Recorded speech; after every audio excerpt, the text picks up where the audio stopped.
Disclaimer: Harry Potter equals J.K. Rowling squared divided by radius. Chapter 71. Harry found he was rather glad that he slept until lunch. It meant he had to spend less time worrying about the task. Not that he wasn't dreading it, but now that he was prepared, he was more of the mind of wanting to get it over. He didn't much feel like eating, but it was no use fighting a dragon on an empty stomach, though he questioned whether a full stomach would be much better, so he and Hermione headed down to lunch together. Hermione had been to Madame Pomfrey and back while Harry slept, and now had a vacant look in her wide eyes and dark circles that almost looked painted on. After her third dose of pep-rep, she was starting to hate the stuff. She felt like her mind was in a fog, a terrible sensation for her. Meanwhile, her heart was racing, and she felt jittery and short-tempered. She'd never been awake for this long before, and she was now regretting trying to power through her homework. She'd got a fair amount done, despite barely being able to focus, but she knew it wasn't up to her usual standards. But if today worked out, it would be worth it. It would serve them right if Harry showed them all and kicked that dragon's arse, which she thought was a distinct possibility. Mostly telling herself so that she wouldn't have to think about him being eaten. So she was feeling really irritable today, and there was already a lot to be irritable about today. Like 4 students basically being thrown into gladiatorial games. Whose bright idea was this, anyway? If it was Bagman, she was going to nail him. Her bad start took a turn for the worst as she and Harry headed down to lunch. A little late, after most of the students had passed through. It was on the last deserted flight of stairs, when no one else was around, that she heard a voice call out from above. "Saplanta!" "Ah!" Harry yelled as he was hit by a tripping jinx, stumbled, and flipped over the railing, falling to the floor of the entrance hall. "Harry, spongify!" Quick and dirty, as Septima once said, was the solution here. Hermione didn't even think as she drew her wand and cast the strongest softening charm she could at the floor below. Harry hit the stone and bounced once before coming to a stop. He rolled, groaned, and then started to stagger to his feet. Hermione sighed with relief, then spun around to see a sniggering Draco Malfoy at the top of the stairs, surrounded by his ludicrous cronies. "It's about time," he said. "I thought you were going to skip lunch." "You!" she screamed. "You foul, loathsome, evil Expelliarmus, little cockroach!" Malfoy flinched as Hermione did something he'd never expected. She flew up the stairs, disarmed him, and held her wand at his throat before he could blink. "Drop it, Parkinson!" she snapped. Pansy Parkinson had been the only one of his friends smart enough to draw her own wand, and Crabbe and Goyle looked too bewildered to move. Malfoy actually looked scared. Good. "I can't believe! That was low even for you, Malfoy! What do you think would have happened if Harry had broken his leg and couldn't compete?" she demanded. Actually, that was a good question. How would the magical contract react if a champion were incapacitated? "He could have been cursed into oblivion. He could have been thrown in there and eaten alive. But you don't care, do you? It's all good and fun to you if he dies today as long as you get your panem et circenses. I ought to—" "Hermione!" It was Harry's voice. She snapped out of it and looked down at her hand in horror at what she was doing. Was she really holding a wand to Malfoy's throat? Yes, she was. She was in a worse mood today than she'd thought. She wouldn't have done him any permanent harm, of course, but still. She took a half step to the side so she could look down at Harry and keep one eye on the Slytherins. "Hermione, don't. I'm okay. It's not worth it," Harry said. Hermione relaxed her grip on her wand and started to back away, but in her present state she couldn't resist making one final jab. Or, rather, one final right hook. She switched her wand to her other hand and punched the Malfoy in the nose with a satisfying crack. He went down hard, whimpering in pain and indignation. "Try to sabotage Harry again and I'll hex your teeth out, Malfoy," she hissed. "And I'm a child of dentists. I can make it happen." The Slytherins fled, although it was probably more from embarrassment than fear. When she rejoined Harry, he stared at her with wide eyes, not speaking. Yes, sleep deprivation did weird things to her. Unfortunately, or perhaps fortunately, they weren't quite as alone as she had thought, because when they turned around to face the entrance hall, they found themselves face to face with 3 very stunned Weasleys. Great, now everyone's going to find out, she thought. Bloody hell, Hermione, Fred started. That was brilliant, George said. And scary. And awesome. I mean, punching him in the nose? Merlin's pants, I just punched someone in the face, didn't I? She thought. I'm supposed to be the non-violent one around here. Wow, Hermione, I had no idea you had that in you, Ginny said. Ron's going to be pissed that he missed that. I'm a child of dentists. I can make it happen, the twins quoted ominously. Oh no, did I really say that? She thought. I remember your folks telling Dad what they did for a living, George said. Malfoy should be scared. Hermione was too mortified to respond. Instead, she just managed to say, Come on, let's eat. Professor McGonagall took Harry down to the Quidditch pitch immediately following lunch. The dragons had all been subdued, restrained, and hidden from view, but one could hear their growling and snorting from a fair distance. Hermione followed close, hoping to give him a final, wrong choice of words, send-off. McGonagall clearly sensed her concern because she stepped away from the entrance to the tent to give them a minute. You're ready, Harry, Hermione said, trying to assure herself as much as she was him. You've got the muscle memory. Let your arm do the wand work and concentrate like we practiced. I'm going to be okay, he said. I trust your spell. Harry, don't say that, she cried. I tried, but now if you die out there, it'll be my fault. Hermione, calm down. Your spell is brilliant. It's better than the best idea Remus could come up with, and he was the best defense professor we've ever had.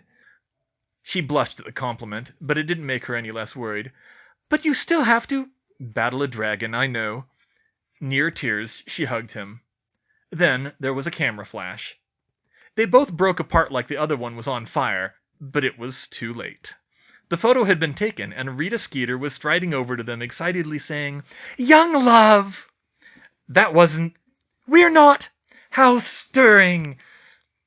We're just friends, Hermione protested. She was helping me train, Harry said. But Rita didn't seem to be listening. Hermione shifted her assessment of the woman from dislike to loathe. Professor McGonagall had also seen the flash, and had rushed back over to give Rita a piece of her mind. The headmaster can have you barred from the school, you know. But amazingly, even McGonagall's wrath didn't seem to scare Rita Skeeter. Maybe she really was as tough as Septima had said. McGonagall eventually escorted Hermione to the stands, where she met up with the Weasleys again, standing between George and Ginny. The person behind them was a surprise, however. Good afternoon, Hermione. She had to blink a couple times to be sure whom she was seeing. She would have thought there would be a staff box. Septima? She said in confusion. Of course, I wanted to see you. I've been worried about you, Hermione. You showed up 2 days ago and hardly anyone's seen you since. I was helping Harry, she responded curtly. Right, I understand, although I've been hearing some rather disturbing rumors about you just now. Hermione shot a quick glare at Fred and George. Couldn't they just pretend that hadn't happened? She was probably going to get it from Madame Maxine later.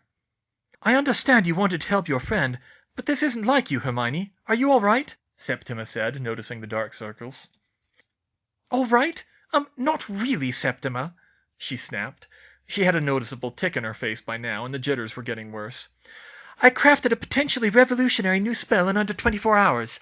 I haven't slept in... She checked her watch. About 62 hours. I've basically been running on nothing but pepper-up potions since yesterday morning. I'm wide awake, and I still feel like a zombie. Oh, and I'm terrified that my best friend is going to die today. So, no, I don't think I'm all right. Septima was taken aback. My goodness, she said. I'm sorry, I didn't realize. You created a new spell for Harry to use in the task? Yeah.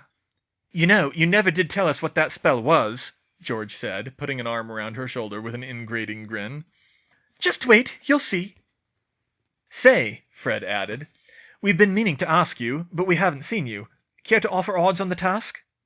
No, I will not, she said indignantly. I will not support this inhumane blood sport.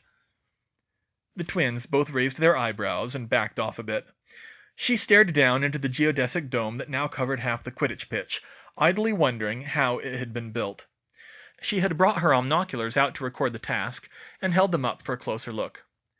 The dome looked surprisingly modern, made of glass with a metal frame, and it had surely been enchanted to withstand a dragon. Precisely in the middle of the dome she saw Charlie Weasley and several other handlers setting out a nest of dragon eggs.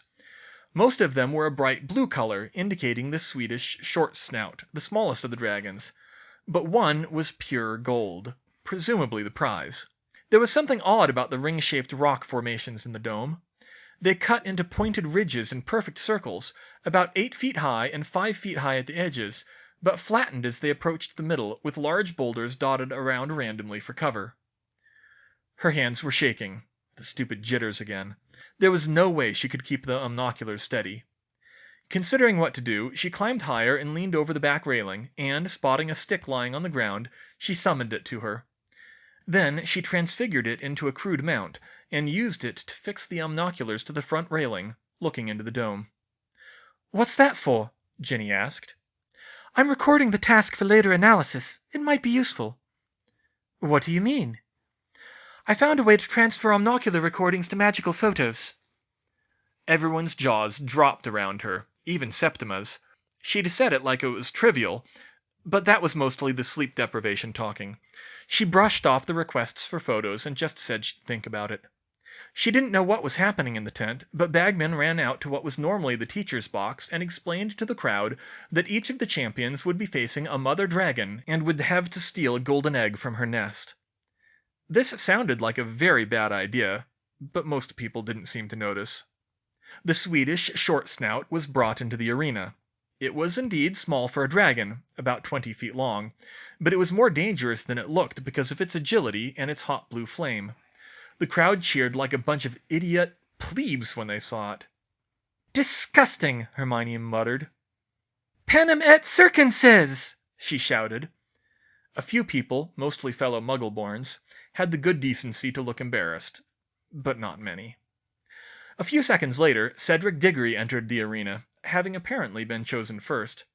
Hermione's heart had leapt into her throat. He had wanted to come up with his own strategy fair and square, which was fair enough. He was one of the most brilliant students in the school, after all. But now she was regretting not pushing him to accept her help. She didn't think she had ever seen a human being looking quite that green. But then something else happened. Something that no one had expected. Something that literally made her scream in horror. The entire dome and the arena inside it lurched and started spinning anti-clockwise. "Oh no!" she cried. "No, no, no, no, no, no, no!" "Hermione, what is it?" Ginny said. "It's spinning!" "Yeah?" "Carolus forces! When Harry uses his banishing charm, it's going to pull to the right." "Oh," Ginny said, wide-eyed. "Yeah, oh! This is bad! This is really bad!"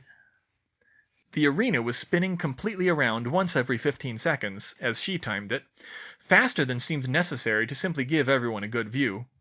The G-forces involved must be quite large. Some quick mental maths, and she realized that at the outer rim the level ground must feel as steep as a staircase. Suddenly, the shape of the arena made sense. What looked like strange angular trenches were actually a giant's staircase, all perfectly horizontal and vertical under the centrifugal force. That was actually very clever, but she was more worried about her friend, Crush, right now. Cedric tried a number of spells to distract the dragon. Bright flashing lights, moving images, even transfiguring a rock into a dog and charming it to make a run at the nest from a different angle. All the while, Ludo Bagman was cheerfully commentating the whole thing like it was a great show. Idiot. She wanted to punch him even more than Malfoy right now. Cedric's luck looked like it had run out when the dragon caught up with him and finally got into flaming range. Hermione screamed and covered her eyes. There was a gasp, and she thought it was all over, but then there was a cheer and she looked up. The dragon had missed. It was close enough to singe Cedric's robes, but it missed, and he ran out of range before it could fire again. "Carolus forces, of course!" she said, and actually started laughing. The dragons couldn't shoot straight either. The spinning was actually an advantage for the champions, not the dragons, although it didn't get Harry out of the woods. If his first shot missed, and the dragon exploded it, she would probably wise up to his strategy. Hermione's heart was pounding throughout the entire battle. She wondered what were the health effects of excessive pepper-up potion combined with extreme stress, and whether she would be able to survive 3 more of these spectacles. She was shaking so badly that she had to hold onto the railing to stay standing. Worried thoughts crowded into her mind. Should she have told Cedric how she felt about him? If she'd been here all year, she was sure she would have. If she hadn't been so worried about Harry this week, she was sure she would have. But she'd poured every spare minute into helping him, and she'd never got around to it. She prayed to whatever power was in charge of magic that Cedric, that both of them for that matter, would get through this in one piece. As soon as she got a chance, she thought, she'd tell Cedric how she felt. After about 15 minutes, Cedric tried the dog trick again, and this time it was successful. The mother dragon turned away from her nest to chase the dog away, and while she was distracted, he ran up and snatched the golden egg. The crowd roared, and then Hermione slapped her forehead. The dragon had noticed something amiss at the noise and spun around, charging toward Cedric. He ran, so fast Hermione was afraid he would tumble down the stairs, the deadly blue flame rushing behind him. He shielded with his wand, but some of the fire got through, searing him down his right side. He did fall then, but he tucked and rolled, bouncing to his feet as soon as he hit the outer wall. The dragon handlers ran out to restrain the dragon, stunning spells flying, as Cedric made a quick dash to the exit. It was over. "Oh, thank God!" Hermione gasped, collapsing back into her seat. Her heart was racing so fast she felt like she could have been in the arena herself. "That was wicked!" the 3 Weasleys said in unison. "Yeah, wicked," she replied weakly, but she didn't think she meant it the same way they did. The handlers replaced the short snout's nest with another one filled with green eggs, while the judges released their scores. Cedric was given 38 points out of a possible 50. Then the second dragon, a Welsh green, was released into the arena. The green was larger than the short snout, and nominally tamer, but that didn't make much difference with a nesting mother. Hermione braced herself, wondering how the order of the champions was decided, and her heart started beating faster again when she saw Fleur Delacour enter the arena. She wasn't as close to Fleur as Harry or Cedric, but she had become a friend, and Hermione thought she was a good person under that prickly exterior. She really didn't want to see her hurt either. Vila were fire-resistant, so the Quarter Vila ought to have a natural advantage in this, but it wouldn't be easy. Fleur put her other Vila traits to good use in this. She appeared to be trying to charm the dragon like a snake charmer, using spells and her natural animal magnetism to put it into a trance. It was really very ingenious, and it seemed to be working. The dragon slowed, relaxed, stumbled sleepily, and then lay down in front of the nest, both eyes closed, no half eye open, like Tolkien had said. "Now everyone be quiet," Bagman said in an amplified whisper. "We don't want to wake it up." Wow, so he wasn't a total idiot after all. Even more amazingly, the crowd obeyed. Fleur's task was easy then. She crept up while the dragon slept and snatched the egg right from under its nose. It was a brilliant move. Unfortunately, as she turned to go, the dragon snorted, and a jet of flame lit her skirt on fire, so she put it out with a jet of water from her hand and ran for the exit. After all that, Fleur received 35 points. "What?" Hermione yelled. That was completely unfair. She hated to admit it, but Fleur had done a better job than Cedric. The difference was completely down to Karkaroff, who was being blatantly unfair to both in his scoring, as well as blatantly sexist. Or maybe anti-half-breeds. He was an ex-Death Eater, after all. The third dragon was the Chinese fireball, and Hermione didn't feel at all surprised when Victor Crumb came out to face it. Harry was right. He'd got stuck with the biggest and meanest one. Crumb didn't evade the dragon like the others had. He attacked it head-on. How would Bulgaria feel if their national hero got eaten by a dragon in this contest? Hermione wondered, idly. Maybe they'd declare war. Could she defect if they did? It might be an improvement. Gods, she was getting loopy. "Conjunctivitis!" Crumb shouted, and a sickly pink bolt lanced out and swung far to the right. He looked confused for a moment, but he realized it was the spinning and tried again. This time it hit the dragon directly in the eyes. Wow, Crumb had good aim. And now she could see how well Remus's plan would have done. Not well, as it turned out.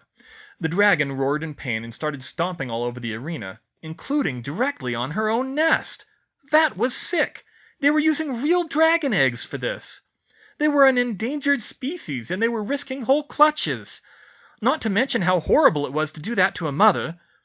Crumb didn't seem to care, though. He ran up and grabbed the egg while the dragon was stomping back to the outer rim of the arena on the steep slope.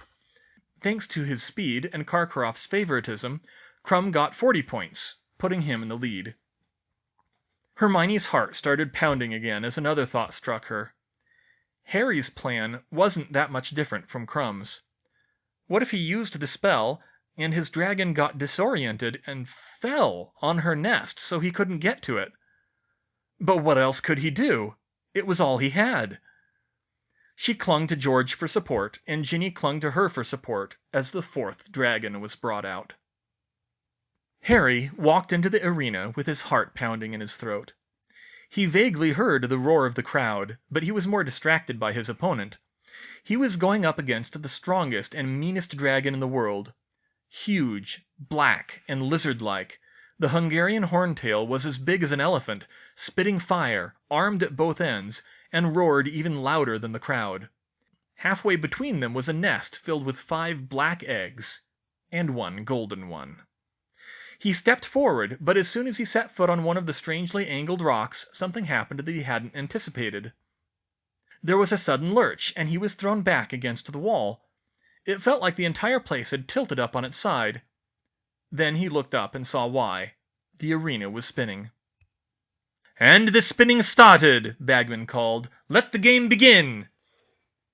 Harry staggered to his feet and oriented himself. When he stood what felt like upright and looked down, the rough, rocky trenches suddenly looked like a rough, giant staircase.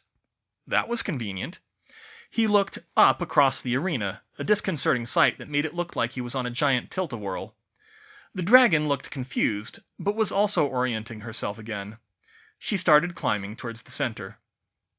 He needed to move fast. He picked up a rock and set about transfiguring it into a pair of sunglasses, wraparounds that fit over his regular glasses. He didn't want to be blinded in his peripheral vision. The Hungarian horntail reached the nest and loomed over it, her front claws on either side, glaring at Harry. She roared loudly, and when that didn't make him go away, she shot a stream of fire at him. He was about 80 feet away from her, too far for even a horntail to shoot flame, but it was still intimidating. "I'm not sure what Potter's doing," Bagman announced. "It looks like he's enchanting something. He's keeping his distance, but the horntail's not going to like that." Harry just had the sunglasses finished when he looked up again. The dragon was barreling towards him, and this time she was close enough to breathe fire. He wanted to run, but he felt rooted to the spot. Then he heard a voice floating over the din. "To the right! To the right!" It was Hermione's voice, and he didn't question it. He dove to the right at the same moment the dragon's fire struck the wall a few feet to the left of where he had been. Harry didn't know anything about Corollas forces, but he could tell that the spinning was throwing off the dragon's aim. The crowd gasped and cheered as he made his narrow escape. If anyone objected to Hermione shouting advice at him, they didn't say it. He ran along the trench as fast as he could in the direction of rotation. It felt even steeper and more tilted that way, but he kept going. Behind him, the dragon lost her footing and stumbled downhill into the wall. That gave him a few precious seconds to scramble up the next ridge and into the next trench, which, to his relief, was slightly less tilted. He ducked behind one of the large boulders and used Hermione's first spell. Colovaria Fluctobrevis, turning the sunglasses blue, and he slipped them on. "Whoa, that was a close one," Bagman said in his running commentary. "Potter's still working. He's wearing blue glasses? I don't know if that'll help, but we'll see." The horntail roared behind him, and he ran again, trying to get as far around the circle from her as he could. But she was faster, and he'd lost time fiddling with the glasses. Even through the blue filter, the fire looked vivid. She scrambled around the circle after him, and she was faster than he was. Another jet of flame lanced towards him. This one still missed, but it was close enough to set his cloak on fire. He didn't know how to put it out, so he stripped it off and was about to throw it on the ground when another idea quickly came to him. He threw the burning cloak in the air, cast Depulso, with a quick jab of his wand, then ran and didn't look back. "Nope, he missed," Bagman said. "Uh-oh!" There was a chomping sound that indicated the dragon had eaten his cloak. "Feeding her his clothes? Not a good idea, I think. She might want another taste." Harry scrambled up to the next trench, which was only about 3 feet high, and kept running. He ducked behind the next boulder for cover and quickly transfigured 2 pebbles into earplugs. Not waiting for the dragon to catch up, he took off and put the earplugs in his ears as he ran. "Are those earplugs?" Bagman said. "I don't know what he's doing, but it's gonna be big." That was the last that Harry heard clearly. If he could have heard, he might have noticed Hermione slipping on a pair of blue glasses herself and handing some to her neighbors, and people wondering if she knew something they didn't. Instead, he was worrying about aiming. If he had had to dodge the flames to his right when he was facing the dragon, that meant that when he fired back, he needed to aim to the left, he hoped. Crash! Harry's world was shattered by pain as he was sent flying by the impact of the horntail's horntail in his chest.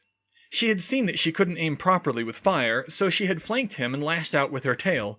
It was only his Quidditch skills and his natural wizard toughness that let him roll on the landing and stagger to his feet groaning. He didn't hear Bagman call out, "Ouch, that looked like that hurt," so cheerfully that Angelina Johnson pulled her wand and tried to hex him. It was definitely time to use Hermione's secret weapon. He just needed to get a good shot. Fortunately, he landed closer to the center of the arena, where the ground was flatter. The dragon was on his left now, though, which was the wrong place to be when he needed to dodge. Still, he did the best he could to get across the circle from her and hid behind another rock. It was now or never. He could hear the dragon roaring, stalking towards him like an enormous tiger. He leaned out from behind one side of the rock, concentrated as hard as he could, and waved his arm in a circle whilst chanting, "Delego Cathar Magnesia, Delego Cathar Magnesia, Delego Cathar Magnesia." A dense cloud of metallic powder rose out of the ground in front of him. It was larger than anything he had attempted yesterday, maybe 4 or 5 feet wide. He could feel the drain of energy from the effort. He just hoped it would be enough. He had only seconds left. The dragon was nearly on him. Stealing all the courage he had, he leapt out from behind the rock, jabbed his wand slightly up and to the left, and screamed, "Depulso!" To his satisfaction, the cloud flew directly at the dragon's head. The dragon drew a breath to shoot fire. Harry didn't hear Bagman say, he's making a smoke screen? Interesting, might help. Now he's banishing?" But he did hear what happened next. Boom! The noise shook the entire arena. Birds were set off flying out in fright all the way in the Forbidden Forest. The entire crowd screamed and covered their ears. The light was blinding, even at a distance, leaving people blinking in confusion. Even Hermione screamed at its brilliance. Harry had extracted a lot more magnesium powder than she'd expected. When their vision returned to them, they saw an awesome sight. The dragon was reared back on her hind legs, her great wings flapping, trying to get away from the painful stimulus. Not just blind, but deafened and disoriented, she wobbled, shooting flame in a wide arc all around her, hoping to hit her foe. The flame raked over the spot where Harry was, but he dove behind the rock again and was spared. Then the dragon toppled. She wasn't stomping in pain like Crumbs. She was stumbling like a drunkard, and that surely saved her nest as she fell down towards the edge of the turning arena, striking the wall where she twitched, thrashed, and growled, but was too off-balance to get up again. A shocked silence descended over the stands. People stared, awed and horrified by Harry's apparent show of power. He hadn't just slipped past the dragon. He had beaten her. Harry didn't waste any time. He ran right up to the nest, grabbed the golden egg, and ran to the exit as if the dragon was still after him. And then it was over. "Yes!" Hermione screamed. Her ears were still ringing, and her voice was getting hoarse, but she didn't care. She hugged George for all she was worth and screamed, "Yes, yes, yes!" over and over again. George and Fred looked simply awestruck, but they were grinning at Harry's success. "That's our Harry!" Fred yelled. "That's a Hermione, you mean," George yelled back. "Always coming up with something spectacular." She felt a hand wrench her away from behind, and was grabbed in a rib-cracking hug by Ginny. She thought Ginny might actually kiss her, she was so ecstatic. Oh my God, you did it!" the younger girl squealed. Thank you! "Just doing what I had to," she said. Hermione felt another trembling hand on her shoulder, and she turned around and hugged Septima just as enthusiastically, still muttering to herself, "Oh, thank God it's over!" But when she broke off, she saw Septima looking down at her with shock, and, if she could believe it, a twinge of fear. "Hermione, that was your spell?" she said. Hermione nodded. Septima's mouth worked silently a few times before she continued. "What the hell was that?" "Chemistry. I created a spell that leached magnesium from the soil. The dragon's fire lit it." "Chemistry? Magnesium? So then you didn't discover a new curse that can bring down a dragon in one shot?" "Of course not. Do you really think Harry could cast something that powerful? It's a simple matter of leverage. Apply a small amount of power in the right way to unlock a larger force. Dos mio pasto kaitanganaso, as the master said." "What?" the Weasleys said. "It's Greek, Archimedes. It means, 'Give me a place to stand, and I will move the earth.'" Harry was led back to the champion's tent to congratulations from the teachers, although Hagrid had a concerned look on his face. Guessing what was worrying him, he said, "Don't worry, Hagrid. Hermione said it'll only stun her for a little while." Hagrid grinned. Harry wanted to be angry that his huge friend was more worried about the dragon than him, but he just couldn't bring himself to it. He was still in one piece himself, and caring for man-eating animals was part of Hagrid's charm. Professor Moody was there too, and he was very interested in what had happened. "Mind telling me what that was, Potter?" he said. "I don't like it when things blow up, and I don't know why." "It was Hermione's idea," Harry told him. "It's a spell that pulls magnesium powder from the soil or something like that." "Magnesium? You mean like in flash powder? Clever girl. Good to see you made it through, then." Madame Pomfrey had to patch Harry up a little. He had been knocked pretty hard by the dragon's tail. But he was no worse off than the others. He got a rundown of what the other champions did, and their scores from her, frequently punctuated by remarks about their injuries and how stupid this whole contest was. He quite agreed with her on that point. Finally, his scores were shown. Madame Maxime gave him 9 points, looking reluctant to do so, but after a spectacle like that it was hard to argue. It was only getting hurt that kept him from a perfect 10. Dumbledore also gave him a 9, as did Mr. Crouch. Mr. Bagman did give him a 10. And then Karkaroff, who had conspicuously waited till last, raised his wand and produced a number 3, triggering loud boos from the crowd and calls to have him suspended from the judges' panel. Harry was tied with Crumb for first. 40 points, Potter, Cedric said. "How on earth did you pull that off?" Harry grinned. "It was Hermione's spell. She's the one who really did it." "Hermione?" Cedric's face darkened. "She didn't say she was trying to help you win it." "She wasn't. She was just trying to—" Harry was cut off by the arrival of several of Cedric's Hufflepuff friends and a couple from other houses, notably including Cho Chang of Ravenclaw. Harry's stomach flipped when he saw her, but she didn't look at him.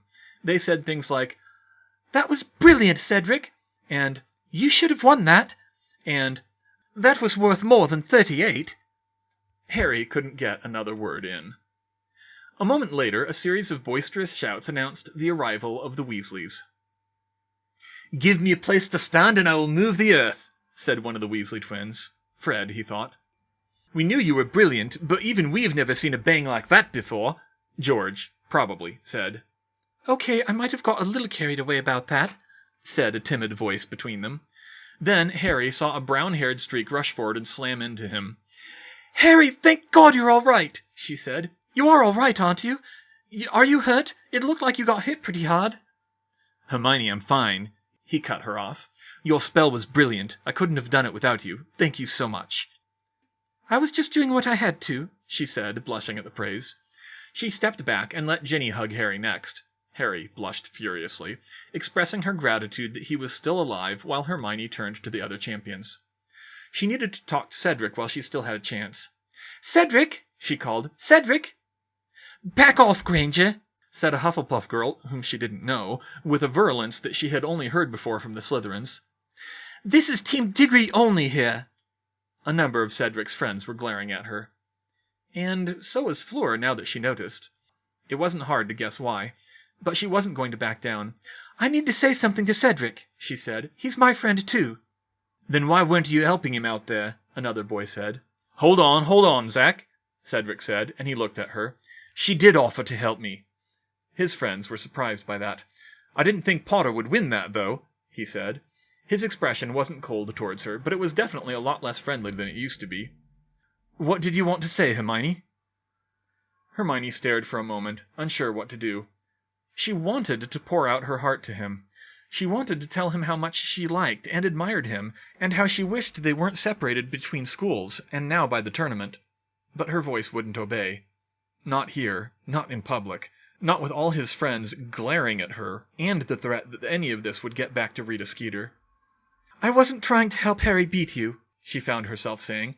"Or you, Fleur. I was just trying to help him survive the task. I honestly didn't think that spell was that powerful. I think this whole tournament is far too violent and dangerous, and I don't particularly care who wins. I would have shown you that spell if you'd asked me, even you, Mr. Crumb. And Cedric, my offer to help still stands." No, that's not what I wanted to say at all. Stupid pepper-up jitters, that's not what I meant." But it was too late. Cedric gave her a look of seeming understanding, a small smile even, but his friends weren't so charitable. "Cedric's brilliant, Granger. He doesn't need your help." Almost at the same time, a voice called from behind her. "Hermione, come here!" "But," she said awkwardly to both statements. "Hermione!" Ginny hissed. She grabbed her by the arm and spun her around. Hermione started to get angry with her, but then she saw what Ginny wanted her to see. Harry and Ron were standing face to face. "Ron!" she said, and started towards them, but Ginny held her back. "Wait," she whispered. Ron, to Hermione's surprise, was as white as a sheet and looked almost as scared as she felt. "Harry," he started, trying to find the words, "I've been an idiot." "Oh, and you finally figured it out, then?" Harry said coldly. Ron was silent for a minute, looking very uncomfortable, but he finally blurted out, "I'm sorry." What surprised Hermione most was not that he said it, but that he sounded completely sincere. Ron really could be a good person when he tried. There was a loyal, serious side of him showing that she saw far too rarely. "I should have figured out you didn't put your name in the goblet," he went on. "I mean, we knew it was dangerous, but I didn't realize. Well, I reckon there's no way you would have put your own name down for that. Whoever did it must be trying to do you in." "Again," Harry muttered. "Yeah, again. That was the scariest thing I've ever seen." "Well, no, the Dementors were probably that. But still, when it got you with that tail, I thought you were going to die out there," Ron said. He was trembling slightly. He looked like he might cry, but he didn't. "You asked me for help, mate, and I just told you to shove off when I actually could have maybe done something." There was another awkward pause. Harry wasn't glaring anymore, but he was clearly weighing whether to press the issue. Hermione desperately wanted to join them, but Ginny kept a tight grip on her shoulder. "That hurt, Ron," Harry said. "I know." Ron lowered his gaze. "And not just because you refused to help." Have you ever known me to lie to you?" he asked. "No, I don't think so." "Then why was it so hard for you to believe me this time?" "I was jealous, okay? I know I should be used to it with the boy who lived thing, but you getting all the attention, probably still get it after what you did to that dragon. But I was being stupid and getting mad because it was like I was getting left behind. I'm just glad you're all right, mate." "I don't deserve the attention," Harry insisted. "It was all Hermione's idea." Ron turned and looked at her. He could see at once what Harry hadn't mentioned. She looked completely exhausted. This might have been the hardest week of her life, and that was saying something. "Yeah, well, good on you, Hermione," he said. "You did a hell of a lot more than I could have. Harry, I'm there for you if you need my help again, I promise you that. I don't know if I'm smart enough to do much, but—" At this, Hermione finally spoke up. "Honestly, Ron, you're not that stupid. You get mostly good marks, you're surprisingly good at ancient runes, and you're a genuine prodigy at strategy. This task just wasn't designed for your strengths. Honestly, it wasn't even designed for mine. I just got lucky to figure out that spell so fast. Harry's got a clue for the second task now, so maybe it'll get better this time. Yeah, hopefully, Ron agreed. So, he turned back to Harry again. Are we good? Slowly, Harry grinned. Yeah, mate, we're good. They shook hands and then pulled into a typical man hug. Hermione sighed and rolled her eyes. That was Harry, always so forgiving. She wasn't sure she would have. And Hermione, Ron interrupted her thoughts. He was suddenly standing right in front of her. I was an ass to you too, and I'm sorry. Are we good too? Hermione worked her mouth a couple of times. She fought the urge to snap at him.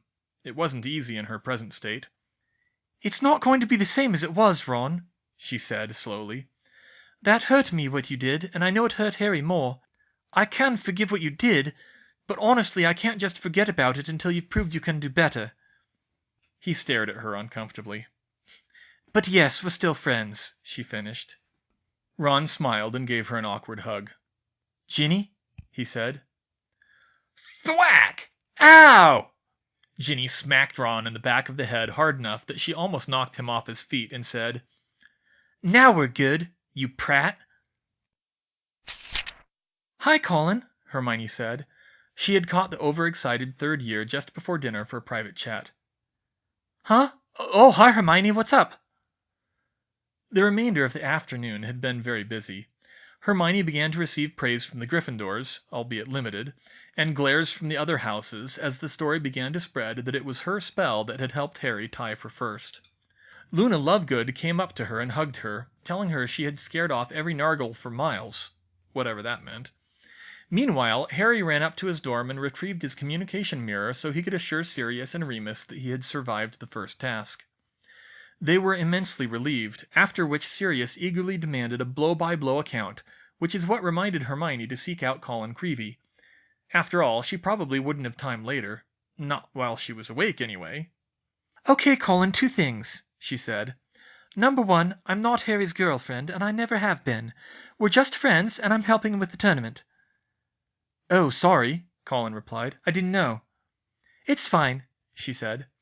Number 2, and here she grinned. Would you be interested in taking out a joint patent? A joint patent? He said in confusion. Did you see the patented wandless potions kits in the apothecary this summer? She asked. His face brightened at once. Oh yeah, that was you, wasn't it? Yes, I had an idea for another patent, but I think I need your help with it. Me? What do you need me for? You're the Arithmancer. Capital letters again, she thought. She really could hear them. I know, but you know way more about magical photography than I do. I saw you taking photos today, and I know you develop your own photos. Not many people do that anymore. Well, sure, I always wanted to be a professional photographer, and now I want to be a magical photographer. Well, a photographer is exactly what I need. You see, I took an omnocular recording of the first task today. Omnoculars are great for spectator events, but wizards haven't figured out how to use them as actual video cameras yet. You can only play the recording back through the glasses. But I took them apart to see how they worked earlier this year. The recording is on a pair of crystals, and I think I figured out a way to take any 10 seconds out of the recording and transfer it onto magical photographic film. Colin's eyes went wide. You did? That would be awesome! What about sound, or stuff like television and computers? They're still on my to-do list, but it's a long list, she said. I don't really have time to work it out for myself, what with helping Harry with the tournament, and I need someone who knows more about photography than I do to work out the details.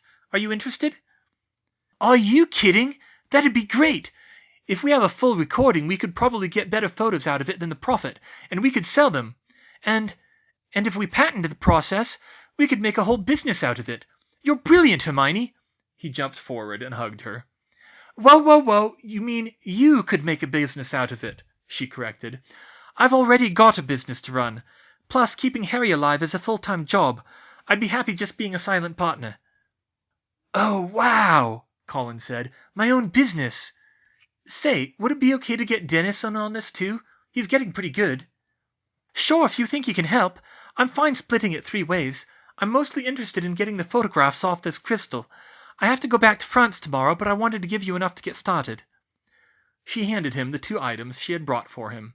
This is one of the crystals from the monocular with the recording of the task on it, and these are my notes on how to transfer the images to film. I'm hoping you can fill in the gaps. Write me what you find out, and send me copies of the pictures when you're done. Oh, and if you need help, ask Fred and George. I'll explain to them what it's about. I will. Thanks a million, Hermione. There was a big party in the Gryffindor common room that evening, which Harry insisted Hermione attend. She reluctantly agreed, even though the pepper-up potion was wearing off, and she felt like she was in serious danger of falling asleep on her feet. She also still thought it was somewhat in bad taste, given her dislike for the whole tournament, and the fact that most people still thought Harry had entered himself. But Harry was too happy to be alive, and to have Ron back as a friend, to care. So, weary and yawning frequently, she went in. Predictably, George and Fred, with the help of some kitchen elves, she was sure, had gone all out, and there were cakes, pumpkin juice, butterbeer, and fireworks galore. Shortly after Harry walked in, the twins lifted him up on their shoulders and called, "3 cheers for Harry Potter the Dragon Master!" To Harry's credit, when the cheers died down, he raised his hand for quiet and said, "Thanks, guys, but the real winner is Hermione. That whole thing was her idea. She invented the spells from scratch, and she taught them to me. I never could have done it without her."